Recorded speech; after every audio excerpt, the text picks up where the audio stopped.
Hey there, everyone. Thanks for tuning in to another episode of the Caderna podcast. I'm your host, Brian Caderna, and I'm happy to have you joining us. So, this week we're going to be featuring our monthly guest, and this will be none other than Dr. Michael Beys.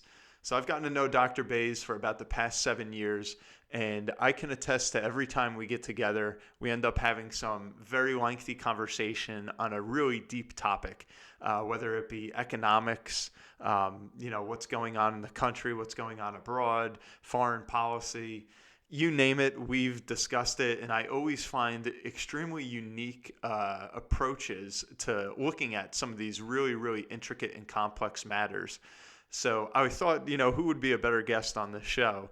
And also, again, as we're always trying to chase that state of well-being that I promote, or wealth in its original meaning, I thought that Dr. Beys would give us a lot of great insight beyond just finance, but really in how to live a better lifestyle.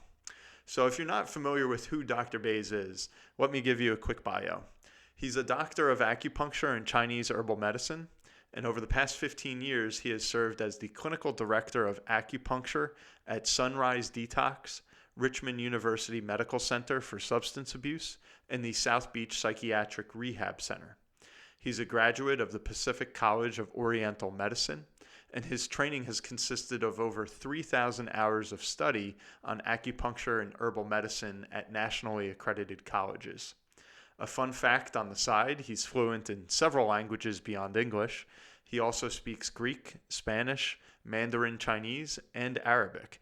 And perhaps that's where we get a lot of this diverse knowledge on so many different areas. Currently, his practice, which is located in Shrewsbury, New Jersey, is focusing on women's health and infertility, pain management, and substance abuse relapse prevention. His research has included epigenetic mechanisms of acupuncture, herbs, and nutrition, and their epigenetic application for early detection and prevention of disease. And we're going to get into that in a little bit, particularly the human genome and how we can really understand our makeup, our DNA, and what that correlates to how we can live every day to have a better life, what our habits, our nutrition, our diet, our methods of exercise, how to really cater to those things to each individual based on science. So without further ado, I'd like to introduce Dr. Michael Beys, and stay tuned for the next 45, 60 minutes as we have a very eclectic conversation that I assure you will find entertaining, and also with some great nuggets of information to walk away with, again, to lead a healthier and wealthier lifestyle. Thanks, stay tuned, and enjoy. The Caderna Podcast. The Caderna Podcast.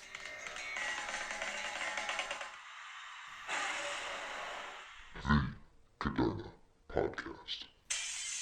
Mike, thanks for joining us on the show. Thank you, Brian, for having me. Definitely. So how did you get into this? I mean, there's so much you hear about acupuncture. Like, is this, you grew up as a kid wanting to come this direction? Not at all. If I met my 16-year-old self and said you were going to be an acupuncturist, I would probably be dumbfounded. But honestly, I started early on in the family business. I was supposed to take over the family business, which was ship repair. So I had done my undergrad in production operations management and business science, bachelor's in science, and after a while, I had just gotten too businessy. So being told that you're going to take over my graduate degree, I didn't feel like I had to pursue more business, and it was kind of dull and boring. So I had a general interest in medicine, a general interest in science, and in your 20s you're doing some Eastern metaphysical reading and probably some martial arts, and I said, hey, you know what, I'm going to study acupuncture. Of course, that's the most natural thing to do when you're running a shipyard. But it was generally a whim and interest, and I had this. You hear a lot of words out there, a lot of like new age words like chi and things like that, and I just felt like that there was this translatable idea of what chi is, and chi in Chinese medicine is basically energy in English, but it's the energy that flows in your body, like chemical exchanges, the electricity in your nerves, the chemical exchanges of oxygen in the bloodstream, and it's all a blanket term which can be misperceived as like some mystical force, and it's not. It's a very real thing, and we kind of do that. So in a way, once I started going through towards the end of my educational career, I felt like this is something I wanted to do. I wanted to practice acupuncture. So acupuncture kind of chose me. So I didn't choose were it. you studying that like as you were taking over the business in a way? Yeah, at the same so time? I would be putting about like, close to 40 to 60 hours a week in the shipyard and doing my schooling, full time also. Okay. Being a family business, sometimes you can sneak out the back and study for a test, but Yeah. we were running things, and it was a dual life, and it took a lot of energy to do that, but it was rewarding in the end. That's awesome. That's pretty cool. So about what stage was it that you said, enough with the business and kind of that entrepreneurial world, and you went full tilt into acupuncture? So I was doing part time. I did so. You could work in the shipyard from 7 to 3 to 8 hours a day, and you can hit the afternoon shift, evening shift, and see patients in the evening. And I was doing that for a while, but things change. I think the industrial business in New York, because we were based out of Brooklyn, became hostile. It was like nobody wanted trade work like welding and engineering and mechanical work. They wanted pretty, cruise ship terminals. They wanted waterfront condominiums, and IKEA had come in and actually bought the property in like 2004. And once you don't have a dry dock, you can't dry dock ships, and your business is basically handicapped. And by then, I didn't want to travel because you got to travel and ship repair. So I had this to fall back on. And by 2004, I shifted into full-time acupuncture with some consulting.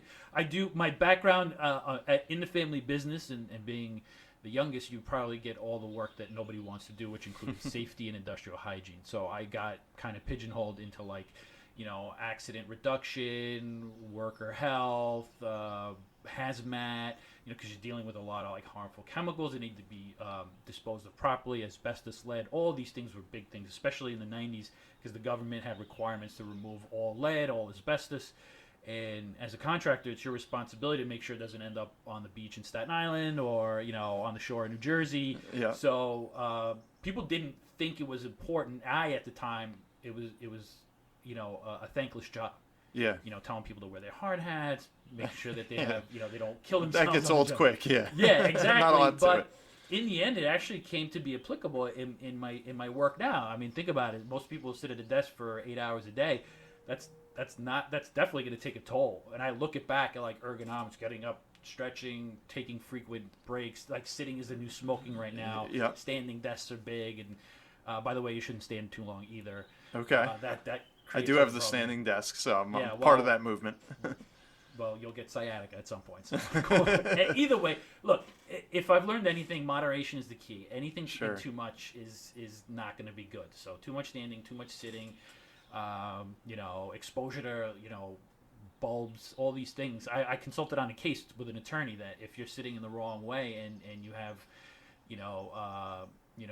your bulbs, the neon bulbs that are above you, they'll cause eye damage over time, especially if you're looking at a computer all day long. So there's a certain way, and these are all standards within like the government and OSHA for worker safety. So it all applies because that's what you see now. You Yeah. don't want to get away from it as much as you try. It comes back to bite you. So Yeah. somebody who's sitting at a desk right now is going to have low back pain, Yeah. neck pain, staring at a computer. Yeah.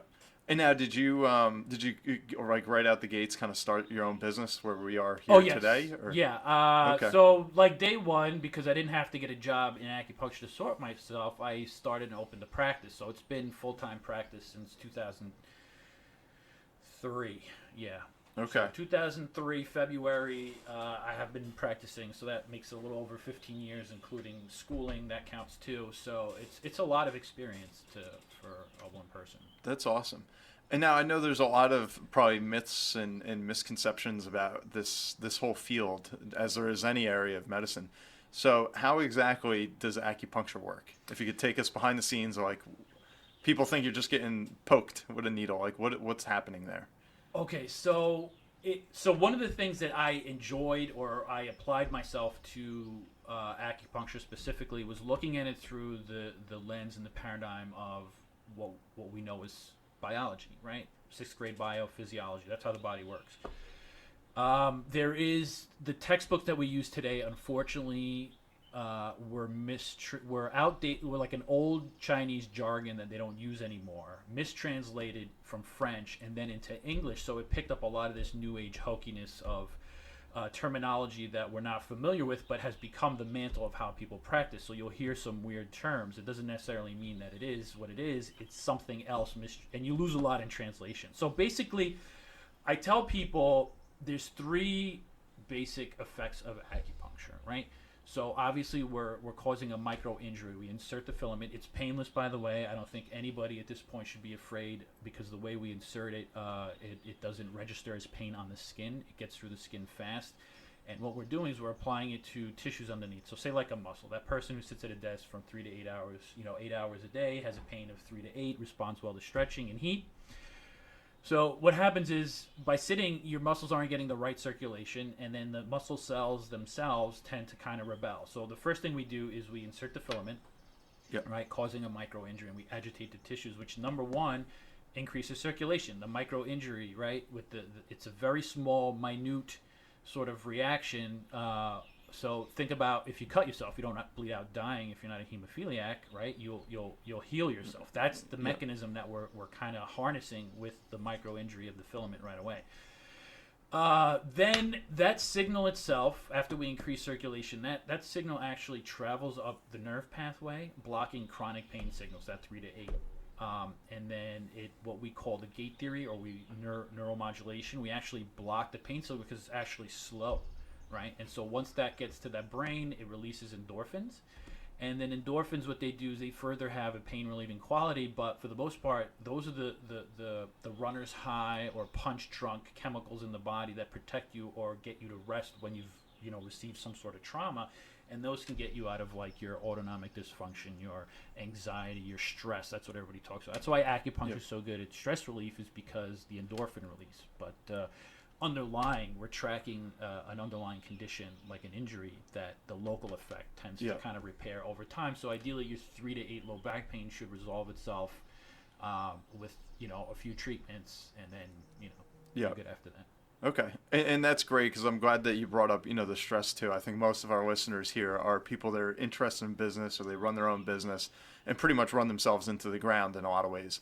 So usually when I'm talking with clients and we're getting into all different topics of, how to manage stress, it seems like working out is kind of like that escape for a lot of folks, where we get that runner's high, like you mentioned. So essentially, acupuncture, correct me if I'm wrong, is creating that same outcome via the endorphins? Yes, absolutely. That is the mechanism that... So endorphins, to say, are relaxing is and yes, stress is bad. I mean, it's a cop-out excuse, but it leads to everything, right? Yep. If you think about the autonomic nervous system, you have fight or flight and rest and digest. When you're stuck in fight and flight all the time, and you don't... So we go to bed and we go to sleep, but we don't get rest, right? Because we're playing things throughout the day, or maybe we're not sleeping properly. If you don't go into parasympathetic, all your systems don't reset. So that's why you get your stomach issues, your hormonal imbalances, your menstrual irregularities, your heart conditions, your anxiety and your stress from palpitations and things like that, your insomnia. All these things are a mechanism of the autonomic nervous system. Endorphins, or the acupuncture release of endorphins, can actually be applied clinically to reduce a lot of these symptoms. Number one being stress, right? It's a cop-out excuse, but stress is the root cause of a lot of problems that we have. For sure. And what are some other methods beyond just acupuncture that you could draw a similarity here? Does going to get a massage, does that create that same sort of release, or chiropractic, or what else is out there? Because everybody points to just exercise, as that's what gets your endorphins pumping. Now we know acupuncture does it too. Yeah, I mean, everybody would love a massage. Some people may or may not. Look, we all know about massages. We all know about chiropractic. We all know about physical therapy. I think the one thing that I'd like to kind of at least just bring up here is that acupuncture is a very effective and passive way to treat all these symptoms. I can only really comment on what I do.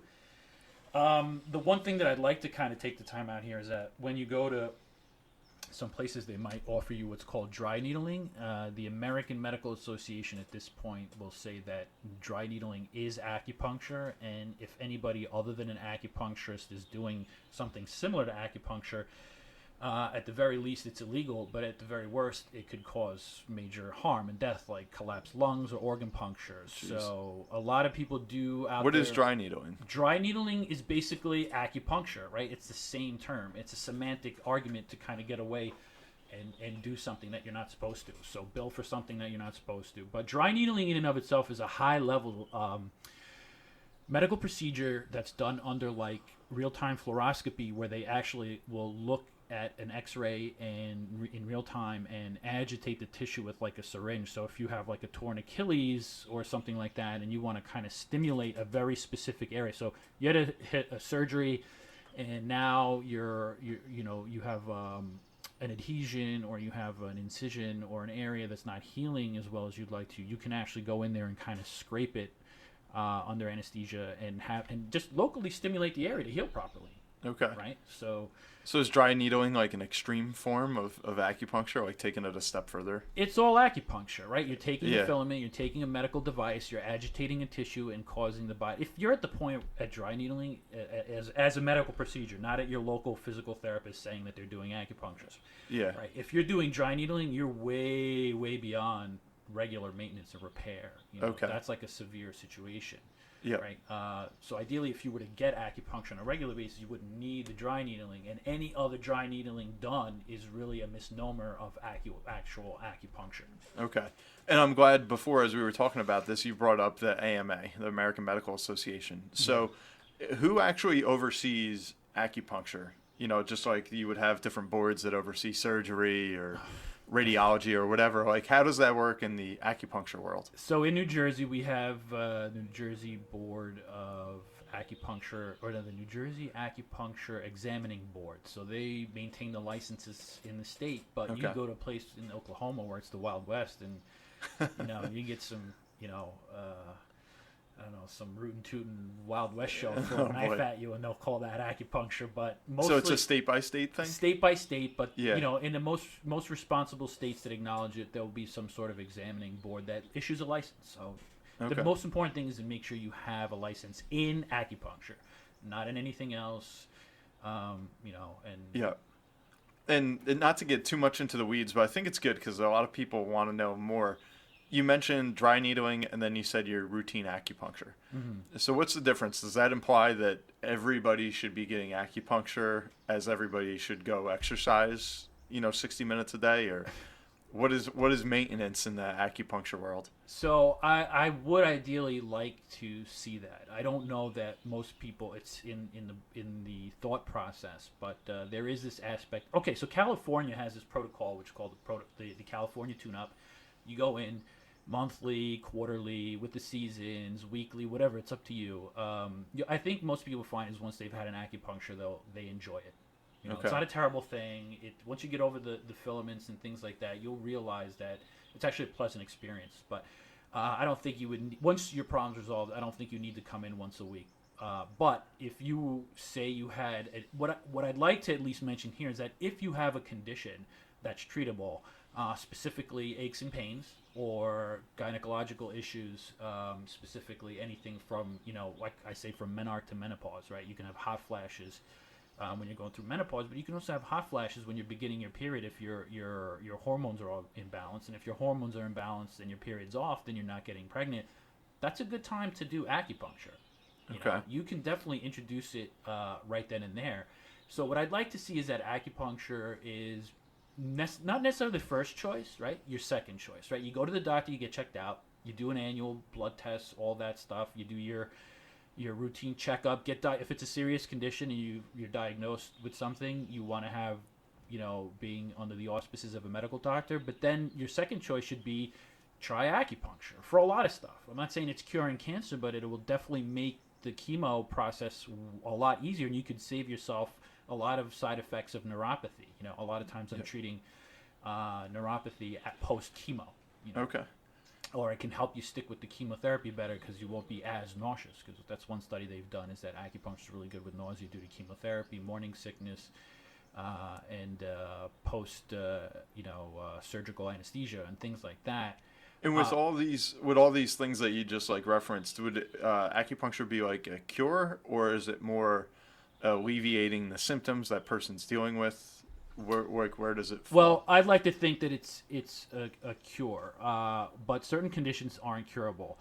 And to say cure is almost a little irresponsible. You never really know. So in a situation with an autoimmune condition where the immune system's attacking the body, you can have symptoms like pain or lesions on the skin or fatigue and things like that, which you can treat, but you're regulating the immune system, but you're not stopping the actual autoimmune condition. That's something more on a genetic level inherited. Something like a low back pain, right? That's muscular. Yeah, that's a cure, right? You can come in for a few visits, and then when you leave my office, I'll give you some maintenance stuff like stretching, heat, and foam roller kind of things. And once we resolve it, we'll get it out of the way. But I'm not selling anybody on a new body. If you continue to sit at work for 8 hours a day and not do these things, you will continue to have low back pain. Okay. Right. So doing the things, changing the lifestyle and in the environment could, in theory, lead to a cure of something like a neck pain, a low back pain. That's muscular. Yeah. Right. We're not talking about structural issues like herniations or broken bones or things like that might lead to pain. But ideally, you could do acupuncture for maintenance. I mean, that's something I'm working on now, is concepts like genomic testing, finding disease before it manifests, and treating the condition before it becomes, say, like cancer, diabetes, high blood pressure. Using the effects of acupuncture that we talked about before, you can kind of guide the body on doing what it's supposed to and not do what it's not supposed to. I don't know if that makes any sense, but we can talk about epigenomics in a bit. Yeah, that's definitely interesting. Yeah. So it's a mouthful, right? A lot of people, we don't really understand the medicine and the science we're finding out is very new. But funny enough, one of the better ways to show that acupuncture is effective was once we decoded the genome and found certain gene functions responsible for certain conditions, and then kind of looked at how acupuncture turns these genes on and off, right? Yeah. Now we're understanding how acupuncture can help not cure, but at least silence the genes that cause diabetes. So I tell people it wouldn't be bad if you've done like an ancestry test, specifically with 23andMe, and you have a genomic report. Okay. You can upload that report to, say, like nutritiongenome.com and find out what foods, exacerbate or help your condition, or you can upload it to the global database, which is Prometheus, and we'll look at every single genomic study done under the sun and match these genes. Now, you tie that into what you do with acupuncture? Yes, but I would like to at least acknowledge a very important thing here, that just because you got a genomic report stating that you have an underlying condition, that is not a death sentence, right? If you have perfect examples, like we hear BRCA1 and 2 gene mutations about breast cancer, and we know that some people out there do get it. The majority of people are age 62, and they end up going for like mastectomies. And then the new trend is like some people will find out they have the gene and go for a mastectomy for prevention. I think that's a little extreme. Mm-hmm. Okay, just because you have the genes, right, for breast cancer doesn't mean you will get breast cancer, because we now know that a lot of cancers and diseases are influenced by environment. So I give this example, like if you have the BRCA1 and 2 gene and you have a poor lifestyle, you smoke and you eat bad, and you live next to a nuclear power plant, chances are you'll probably get breast cancer. Yeah. Right? Or you may not. That's just the roll of the dice. That's genetics. We can't put our finger on it, but we know that certain environmental factors like lifestyle, environment will turn those genes on and off. So one factor that's good is you go out into the mountains, you live a fresh life, whatever, fresh food, all these things, clean diet, and do acupuncture, you're less likely to develop the breast cancer, even though you have the BRCA1 and 2 gene. So if you're a 16-year-old girl and your mom has breast cancer, or your grandmother died from it, and your mother's going through treatment, and you do a genomic test, that's a good way to kind of, it's like a crystal ball, right? Or it's a little a peek into the future to say, that, hey, you know what, I have these things. Maybe I shouldn't, participate in certain behaviors that contribute. So with that being said, if you have a genomic test and you have certain underlying conditions and you're young enough, you could do acupuncture and herbs to prevent, along with eating properly, diet, and exercise. I'm not saying that acupuncture is a cure-all, but it's not one thing. It's a lot of things, right? You can do all these things, including acupuncture, herbs, exercise, eating right, all these things, and ideally that's what the doctors are telling you, that a lot of the lifestyle stuff, conditions and underlying illnesses are usually environmental, which is number one, diet, right? Gotcha. And you mentioned along those lines of diet, you mentioned herbs. So like when you meet with a patient, I know you do some other things, send them home with stretches and what have you. So what exactly are herbs? So herbs Explain that. date back to like hunter-gatherer society when we were just looking at the ground, tracking animals and stuffing things into our faces. So most people, the funny thing is that everybody's like pushing paleo, which is almost absurd. I don't think people realize the amount of calorie expenditure to slay like a mastodon to warrant, driving to McDonald's and picking up high calorie meals. So as we were like traversing the countryside, we were picking stuff up and putting it in our mouths, finding that it was toxic, poisonous, or things like that are sustaining us. But historically, through observation, people would say like somebody would watch a snake get injured and then see it crawl off and eat a certain grass and see that it would heal itself. But if you take the collective observation of human beings over time, that's what you get as herbs, right? Because we have them in the West, we have them in the East. It's something that's cultural. You'll see like herb markets in a lot of countries, and then you'll see it at the health food store. So I'm not the guy at the health food store. I studied pharmacology. I've been applying them over years, and I can say that the herbs fall somewhere in between a proper nutrition and pharmaceuticals, right? So you don't have to rush and take, like a pain pill or an anti-anxiety medication that forms dependency. You could, eat something properly, but then introduce herbs that are, very effective in treating, that have the same properties. As a matter of fact, a lot of medications come from herbs or plants. Yeah. But where does a vitamin fit into the mix there? A multivitamin, would that be in like an herb category, or that's not? Is that in the pharmaceutical category or somewhere in between? Vitamins are a micronutrient. So after you've eaten your vegetables, your body would have broken down that component into a vitamin and absorbed. So we take a multivitamin. I take a multivitamin because it's almost impossible to eat quote unquote properly, get every vitamin under the sun to have optimal nutrition. So that's why we have multivitamins, and that's fine too. I don't mind that. I take that. I think most people should. But eating a rainbow, like think about this, 8 different colors you have to eat, and that's like 8 different vegetables. Who's going to squeeze that in it becomes an obsession in their daily routine. Yeah, exactly. Yeah. So herbs is a good way to kind of like manage a lot of symptoms or conditions underlying without having to commit to like this, everlasting pharmaceutical dependency, right? Yeah.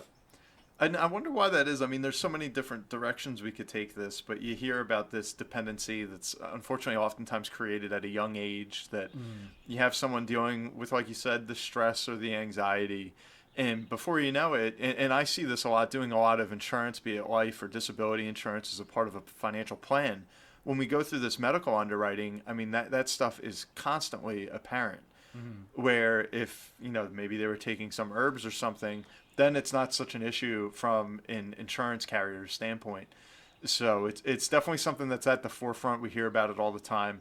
Why do you think that is, that everybody's going to get their prescription filled as opposed to having more garlic or whatever herb it is that could maybe kind of substitute for that in a way? Well, they don't teach it. You go to your doctor, he gives you a prescription, and you're taking your doctor's advice, and the doctors are thinking, well, I don't want this person to develop diabetes or a heart attack, so I'm going to preventively put them on a medication.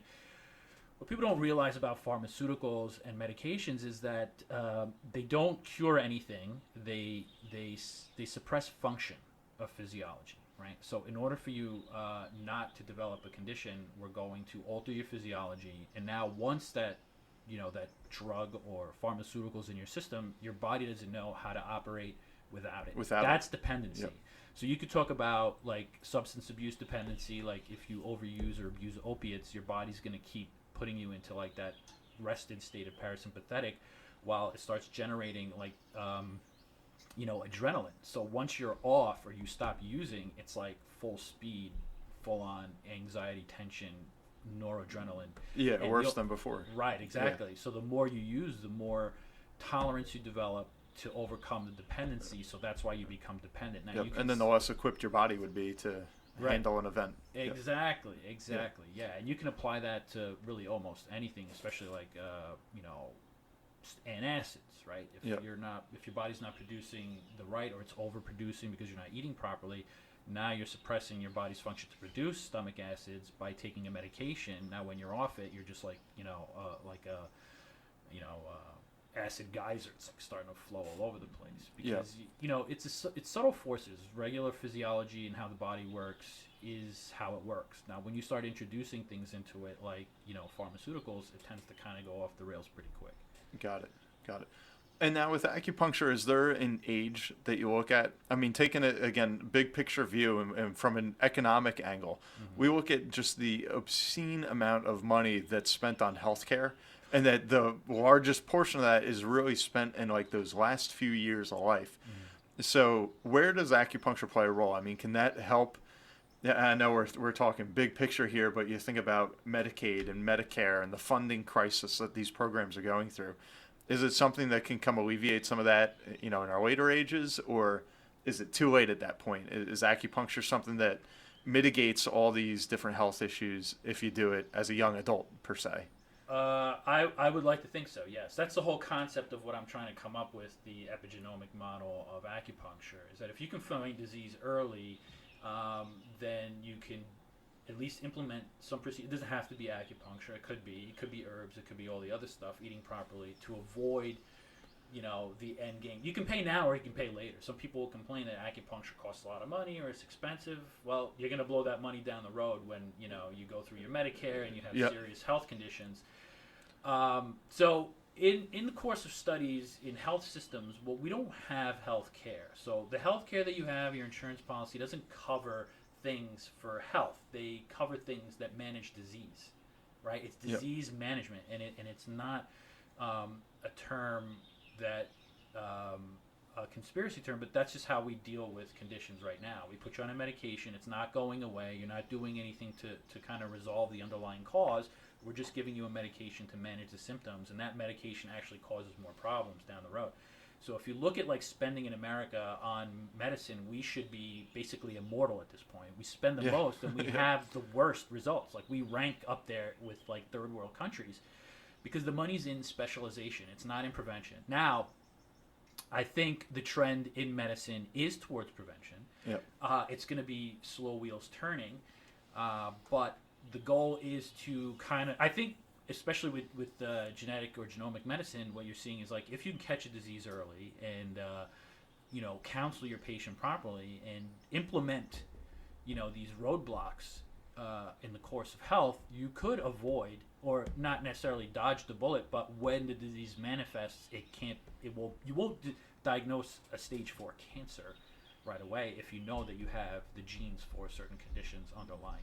Correct. Right? If you know at 16 that your grandmother died of breast cancer, your mother's going through treatment, you just did a genomic test and you know you have the genes, well, then you could do things like acupuncture, herbs, exercise, diet, lifestyle, all these changes, and move away from the nuclear power plant and into the woods, and you could kind of minimize a lot of that and avoid the big money dump at the end of late stage like you mentioned.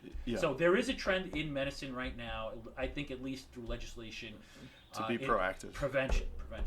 But I don't think the mind or the mentality has caught up to that yet. I think you see amongst the health community, people do want to live better lives, and there's the supplement market is $1 billion market for a reason, but I think if we dodge the marketing of certain things, like every year there's a new something to be on that everybody convinces you. Ironically, through genomic testing, you can find out if that one thing that's good for you is actually making you sick. You don't know how your body's going to react to it, but full-on marketing is like everybody takes ginseng. Yeah, that's a big popular one. But I can tell you as an herbalist, there's 3 types of ginsengs, right? If you have high blood pressure and metabolic conditions, the Asian ginseng, which tends to be a little speedy, is not the ginseng for you. You would want to go for more like a Siberian ginseng as opposed to an American ginseng, which is more neutral. But everybody says ginseng's good. The guy at the health food store said it. Your neighbor took it. Now you're on it. You have high blood pressure. Now you're kind of making things worse for yourself. That's interesting. That's why it's important to kind of talk to somebody who knows what they're talking about. Definitely. Yeah, and there's just so much out there to... Absolutely. the human body it'll never be fully understood. It's an amazing thing. Yes, it is complex, and now genomic science has made it even worse. Yeah. The complexity is insane. Actually, the term, maybe you've heard the term bioinformatics. No, I That's have just a not. science No. dedicated to scouring through all the genetic data that's out there. I mean, it's so much and so vast. When you're looking for a specific gene, and there's like thousands of studies on that gene, and you're trying to think about one particular treatment for that gene, you're using bioinformatics to look at all the relevant specific information to kind of pinpoint what you're trying to do, because the information is so vast. Wow. It's like you hear about people studying the stars or the deep sea. It is so vast. I mean, it's a never-ending conquest. Absolutely. Yep. It's amazing, actually. And we touched on insurance and, kind of the part that plays in our own daily lives and all the way up to, economic decisions by our government. Is acupuncture coming back home? Is acupuncture covered by insurance? It's starting to be. Unfortunately, there's no mandate in the state of New Jersey that says that there should be ubiquitous or universal coverage. It's not that every plan has to cover acupuncture, but some plans do. You're probably going to spend, again, more money on that plan on top of everything else and deductibles and things of that nature. But there are some plans that cover. You could get a plan with acupuncture coverage. Interesting. Okay. And now most of the patients that you deal with, when they come in, what is their complaint? Is it stress? Is it finding that they have some sort of dependency either to drugs or to prescriptions that they want to wean themselves off of? Are they just working too much? Is it just the chronic back pain that everyone's dealing with nowadays? Like what's going on with people? The majority of the patients I see are usually on their last stop on the train. They've done everything else. Okay. And they can have, aches and pains. That's a common thing. And you can make a mountain out of a molehill. You can't diagnose a muscle tension, but you can see a herniation, and that automatically becomes a surgery for a surgeon, to hammer everything to nail. So if you don't resolve the spasm, you will continue to have low back pain even though you had the surgery, right? I see a lot of women's health issues, a lot of fertility issues, right? Even women who've gone multiple IVFs, like 3-4 failed IVFs with poor egg quality, will come and get acupuncture to help, address underlying issues for that. But again, these are women who have hit a wall, that aren't getting the results that they want. And the greatest tragedy and travesty of it all is people with underlying pain conditions who are overprescribed pain medications. And not only that, that's the minority of the problem. The majority of the problem is the collateral damage created by the irresponsibility, right? 40+% of patients who have a substance abuse issue got it from a friend or a family member. It wasn't prescribed, right? Wow. And 80% of all intravenous drug users started with a pain prescription. Wow. They started getting, the pills got expensive, so they $5 for a bag of heroin. Didn't make a difference. They went for it anyway. So these are the numbers right now. Our life expectancy has gone down because of overdoses and our dependency on medication. But it's incredible. It seems like things just seem to be like out of order. Like you would think that, okay, I'm dealing with some sort of pain. All right, go try acupuncture or something of the like that we know it's not going to do you any harm, and that's not getting the job done. Maybe then we'll upgrade you to something more intense, like a prescription. Or now it's start with the prescription and then find your way to some of the natural remedies. Well, that's how it appears. That's how it was. But recently, what we've seen is there's a big push for non-pharmaceutical pain intervention. I think joint commissions for hospitals to get their accreditation need to have some form of non-pharmaceutical pain intervention. And by that I mean, it could be ideally acupuncture. That's what I would like to see. Also, you're seeing the CDC, the AMA, all the big acronym health foundations, the NIH. They're basically saying the way we treated pain the last, say, 30 years made things worse. Wow. Right? The prescription of pain meds. And I hope that we continue in the future and learn something from this and say that, hey, you know what? Maybe let's not go to acupuncture as the last stop on the train. Let's check out. It's all about responsibility, right? We as doctors take an oath, do no harm, and things like that. And as a doctor, you're required to give your patients, the most universal advice, including acupuncture. So once you are evaluated and we have a picture, like an X-ray or an MRI or EMG testing or something like that, once we have a picture of the condition, then we can say, hey, let's start with acupuncture, see where we get.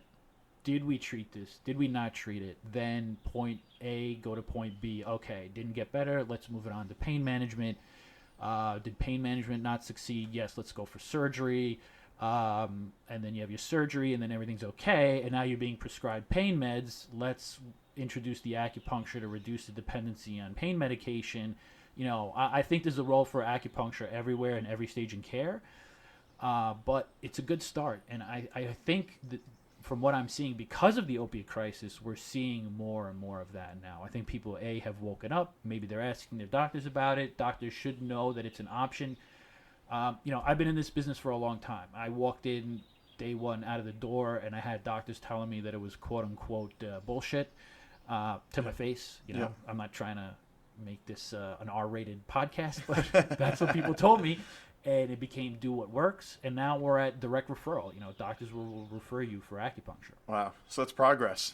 It is. Definitely progress. We need a little bit more, though. We definitely need it to be a little... Acupuncture should be where chiropractic is right now, above that and first and at that point. So you think that chiropractic is higher on the totem pole than... I think at this point, people are aware of chiropractic being an option more so than before acupuncture. Yeah, I think we need to do a better job of explaining it. I know it hides behind... I think with chiropractic, it's just, hey, my back's bothering me. It feels like it's out of whack. This guy's going to crack me, and instantly it feels like it's aligned.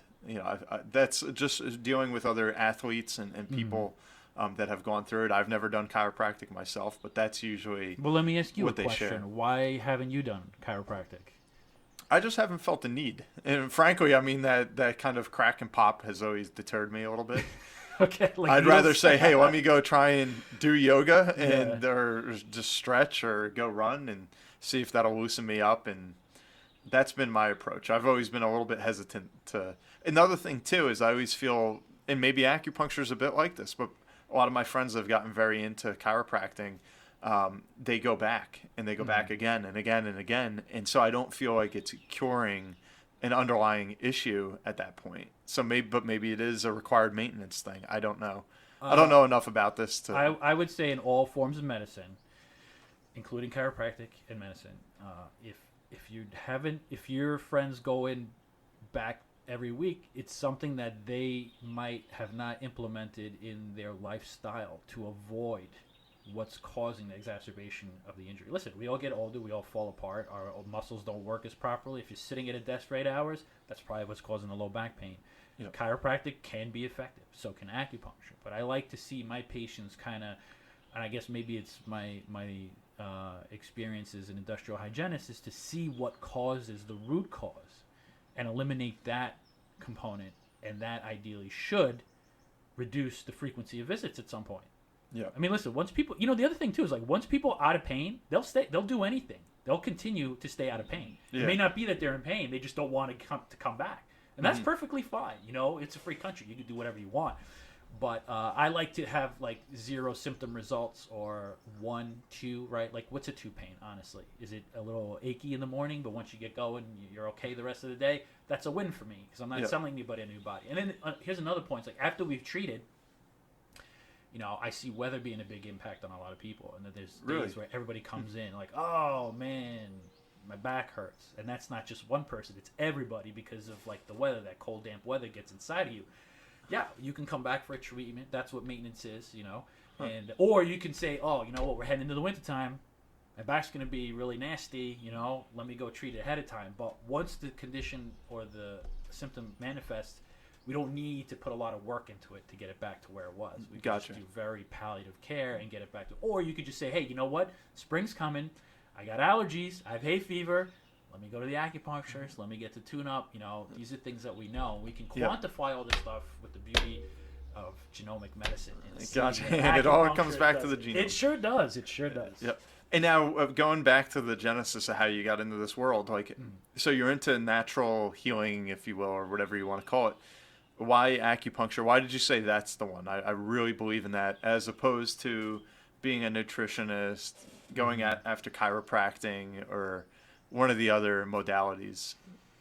One of the greatest things about being young is that you explore and you look into new things like Eastern philosophy, Taoism, Buddhism, and then things like martial arts. I'm not a fitness guy. I don't like, your traditional Western medicine of repetitive stress injury. Yeah. And I chose to do things like martial arts, like Tai Chi, Qigong, which is part of Chinese medicine too. I did a little bit more, aggressive forms. I found out that contributed to my overall back pain and things like that. But when you get involved in that field, it kind of draws you. It's like an adventure into a new field, and it almost kind of becomes the next natural step. If you're doing Chinese martial arts and you get injured, you kind of almost get introduced to things like acupuncture and herbs through reading and research and stuff like that, and that becomes a lifestyle and a career. Okay. All right, And so a you were business. already kind of in that space through martial arts. I was, and I just got more and more curious about it until I decided to pull the trigger and study it. Got it. So it was kind of like you sidestepped into in this whole space. And now we spoke, because I know a lot of people will want to know about this. We spoke in your bio about you doing some work in detox. Mm-hmm. Touched on opiates a little bit in the crisis right now. Just explain to us, like, how does it work if someone is going through that tragedy and they're trying to get on the right track?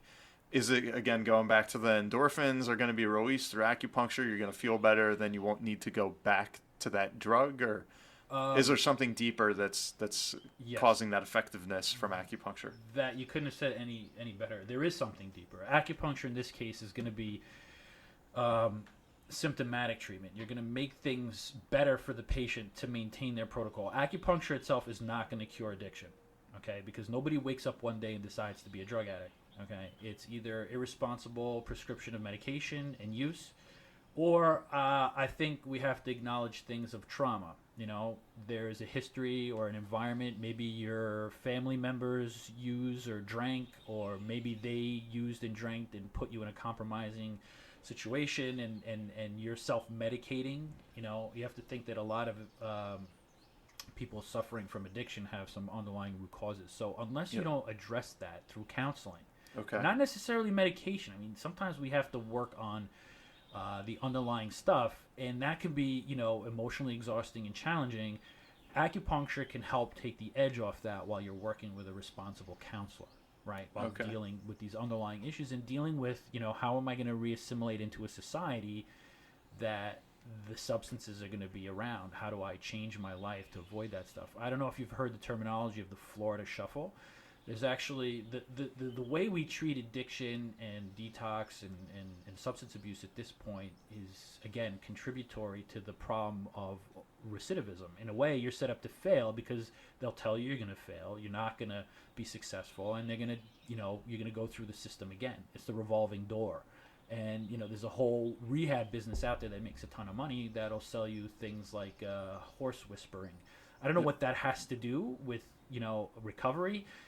But in my own practice, I've dealt with younger patients who were going through their first time seeking treatment. And the parents, it's a very, very crazy situation to, number one, acknowledge that your child has a substance abuse issue. The child itself is dealing with the withdrawal symptoms of that. And in there, you have this established system that kind of takes advantage of that.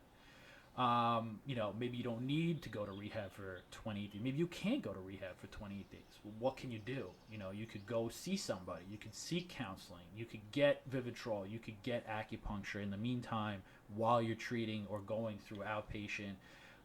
And we've been successful. I work with a partner, and we've been able to kind of help parents make the right steps to get through it the first time, not go through detox immediately to like a 48-day rehab, spend all that money, come out, do outpatient, and then 12 months down the road start using again. Yeah. Right. It's about acknowledging triggers. It's about acknowledging symptoms. It's about treating root causes and underlying traumas and acknowledging all that. And hey, it's a long trip if you slip and fall. Yeah. I like to think more for relapse prevention. I think acupuncture is really good. Like after you've been through the whole thing, what do you do when you're thinking about using again? And I think Yep. acupuncture can fit into there. Got it. So it's a Okay. comprehensive approach to Yes. this whole thing. You Yeah. mentioned endorphins. Endorphins play a big role because when you're in a very acute, anxious state after you've stopped using the substance, your body's in a complete state of chaos. Yeah. So the endorphin release will help manage that, but it's not going to fix the problem. You need to kind of address the underlying causes, and there's a big psycho re-educational component to that. How am I going to react? How am I going to behave? Acknowledging your triggers and your symptoms and working around that, as opposed Gotcha. to just talking Got to it. horses. Yeah, to each their own. Now, we've talked a lot about on this show, people just obviously spending, that classic saying, they're spending their health chasing wealth for their entire life, and then they end up spending all of their wealth chasing back their health. Yeah. So anything that we didn't touch on today that you'd like to have everybody out there hear? Any Okay. big picture kind of item of Yes. what the future holds? What can they do as they try and chase wealth in its original meaning, which is to have a state of well-being? Okay, so what I would say is, and again, this is only through my opinion based on 15 years of clinical experience, is that number one, it wouldn't be a bad idea to start with some genomic testing, or even if you know that your parents have or your grandparents had a certain underlying condition. These are the warning signs that say, hey, you know what? Let me check it out. Let me see. Maybe I dodged that bullet. Maybe I didn't inherit that gene. If I did, what can I do to implement that, right? So when I talk about epigenomics or epigenetics, we're looking at the genome or the blueprint of what basically makes us who we are, or what Yep. we are, or how our bodies function, and pinpointing these small flaws in there, right? Okay. And then saying, how do I, like a gene for cancer, you can turn that gene on by eating poorly and having a lot of stress, or you can shut that gene off by not eating poorly, introducing acupuncture, doing preventative, herbal programs and things like that. But we need to know that first. Yep. So right? step one is looking at the genealogy and that Yes. whole. Look at like side. your family history. If you know that there's cardiovascular disease in your family, acknowledge that. Doesn't mean that you're going to get that. We're generally more healthy. Our lifespans are going up until the opiate crisis. We are living longer.